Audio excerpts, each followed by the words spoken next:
Okay, we're live. Cool. Alright, so it's been a while since my last video. The market's been doing some crazy stuff since then. Looking at Bitcoin, we see that we broke out of this downward channel, this red channel, and we basically, these trend lines, I cloned them and I put them here and here. We broke down below this level, and I'll just get rid of these red ones because they're no longer needed. I guess I could keep that one, but I'll just extend it to out there, and don't need this yellow one. But yeah, so with Bitcoin, you can see it's still going sideways. Well, that's actually not still, but it's in a sideways channel more or less in this red zone. Pop back up into it. Hopefully it keeps this level right here as support at 106.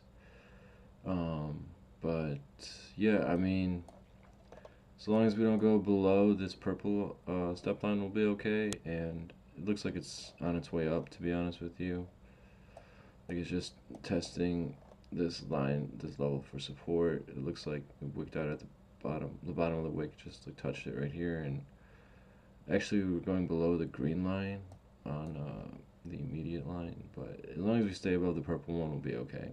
It can go back down to here, but as long as actually we stay above this trend line, this yellow one, that's the main thing. That's the main thing we're looking for.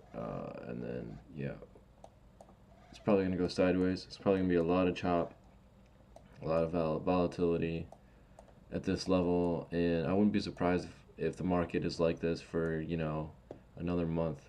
Just going sideways, just super choppy. Like, don't be surprised. Bitcoin's at an all-time high right now. And then going over to the Nasdaq. The Nasdaq. Let me go back to the daily. So we're going back up towards the all-time high that we made. When was it? December 17th, 2024. And we're going back up towards that level, but we did wick out here. It looks like there's like a big wick right here, and then if this candle doesn't close above this level here, then it's most likely going to keep going back down. 21,965. Basically the open of the previous candle. If it doesn't close above that, then I think it's probably going to keep going down, or it could kind of sideways, go down sideways a little bit, and then shoot back up. It could, there's a very high chance that like it goes up to like 22,500, but it's not a guaranteed. But there's a chance that we go and liquidate all the orders that are on the books at this level. That's a very big possibility. Just liquidate it, just wick it out, and then come slamming back down real quick. Or we might even not do that. We might just go towards the downside from here.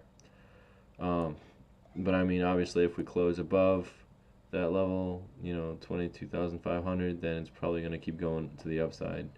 So we're at an inflection point, not just in Bitcoin, but in the stock market with the Nasdaq and the S&P.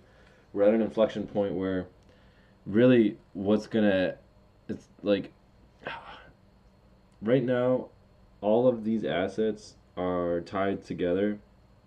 They're correlated, and they're coupled, and they can decouple potentially. Well, not the Nasdaq and the S&P; those are pretty much coupled. Those won't decouple from each other.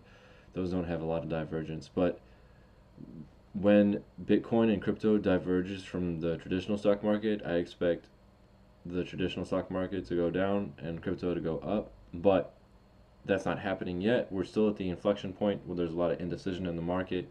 We're probably going to keep going sideways, and everyone's going to get super faked out, pumped out, and get liquidated potentially and stopped out within the next month to 2 months, maybe even 3, because there's so much money in indecision in the market. It's just there's a lot of money to be made. There's a lot of gears at play here. So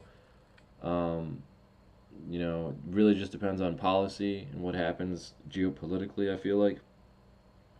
So just try and pay attention to that. I don't deliver news on that really. I just deliver news on the technical analysis, and I don't really pay attention too much to the news unless technical analysis is pointing me towards that.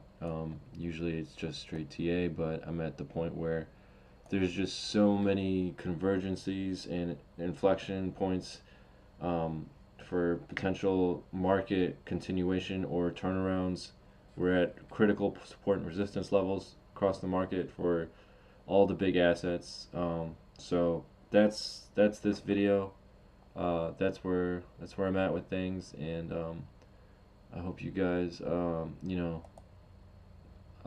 make sure you're smart about your money. You're smart about how you invest. Don't ever invest any money that you're not willing to lose. And this is not financial advice. I'm not a financial advisor. This video is for entertainment purposes only. Um, but if you want to know more about how I set up my trades and what indicators I use and all that, go ahead and watch my other videos. That's going to pretty much wrap it up for this one, and I'll see you guys on the flip side later. Peace.